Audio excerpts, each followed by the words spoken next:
Panglima Jenderal TNI Andika tegaskan kepada seleksi prajurit TNI untuk tidak membeda-bedakan anak anggota. Jangan sampai ada tambahan nilai, karena ini hak seluruh warga Indonesia dan semua memiliki kesempatan yang sama. Ya, nomor satu nih, kalau disebut warga negara Indonesia, jangan sampai nanti ada tambahan-tambahan. Oh, anaknya anggota, jangan. Biarkan ini menjadi hak bagi seluruh masyarakat Indonesia. Panglima Andika melakukan inspeksi mendadak atau sidak ke kawasan pergudangan perbekalan TNI. Beliau melihat beberapa barang yang ada di gudang peralatan yang tidak sesuai dengan kebutuhan. Dan beliau menegaskan untuk tidak membeli barang-barang sebelum ada hubungan. Tujuannya supaya barang yang terpakai dan anggaran yang dikeluarkan dapat digunakan secara efektif dan efisien. Ini bahan apa? Anoa, ini pengadaan kapan? Pada saat saya datang kan saya tidak boleh ada pengadaan apapun juga. Karena juga harus direview juga nanti pembayaran besar. Iya betul harus direview oleh Inspektorat Jenderal. Karena apa? Karena saya ingin kita tidak membeli sebelum ada kebutuhan. Panglima TNI Jenderal Andika Perkasa memerintahkan secara tegas kepada Komandan Pasukan Pemukul Reaksi Cepat TNI. Beliau dengan responsif menugaskan perubahan terkait struktur organisasi PPRC TNI dengan penambahan wakil komandan PPRC TNI menjadi 2 perwira tinggi yang berasal dari Maka Laut dan Udara. Jenderal TNI juga meminta satuan harus berasal dari satuan yang dibentuk. Saya ingin satuannya benar-benar satuan yang sebenarnya. Misalnya Yon Bekang 1, 83 orang. Ini benar-benar jangan Yon Bekang 1, prakteknya ada Yon Bekang 2 lagi muncul sih. Ya, gitu-gitu loh. Karena apa? Iya, hampir tidak pernah digelar. Hampir tidak. Tapi kalau digelar beneran, kacau nanti.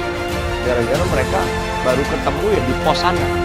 Ingat, angka ini adalah angka rencana. Prakteknya tidak harus segitu. Karena apa? Karena bagi saya yang lebih berharga adalah satuan yang utuh. Jenderal TNI Andika Perkasa membantu pengobatan Letnan Nugra yang dirawat di rumah sakit karena ada benjolan nyeri yang dinyatakan tumor marker.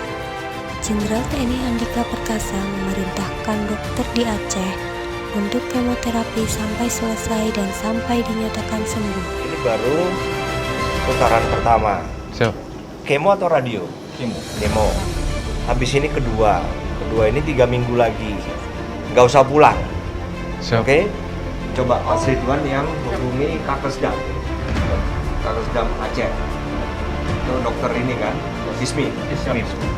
Kasih tahu dokter Ismi, perintah saya Letnan Saka menunggu untuk putaran kemoterapi kedua ini di Jakarta sampai selesai keempat.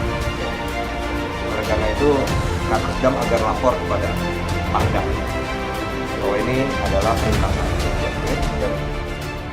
Ketegasan Jenderal TNI Andika Perkasa berani hapus syarat keturunan PKI dilarang masuk pada penerimaan prajurit TNI pada tahun 2022. Beliau mengatakan bahwa keturunan PKI tidak melanggar TAP MPR dan dasar hukum apapun. Kalau melarang, pastikan ada dasar hukum yang jelas. Artinya, Panglima TNI tidak membedakan antara satu warga dengan warga negara yang lain. TAP MPRS nomor 2566. 1. Menyatakan PKI sebagai organisasi terlarang. Tidak ada kata-kata underbow segala macam. Menyatakan komunisme, Leninisme, Marxisme sebagai ajaran terlarang. Yang dilarang itu PKI. Oke, 1. Kedua adalah ajaran komunisme, Marxisme, Leninisme. Itu yang tertulis. Keturunan ini melanggar TAP MPR apa? Dasar hukum apa yang dilanggar sama dia? Jadi jangan kita mengada-ada. Saya orang yang patuh peraturan perundangan. Ingat ini. Kalau kita melarang, pastikan kita punya dasar hukum. Zaman saya tidak ada lagi keturunan dari apa? Tidak. Karena apa? Saya menggunakan dasar hukum.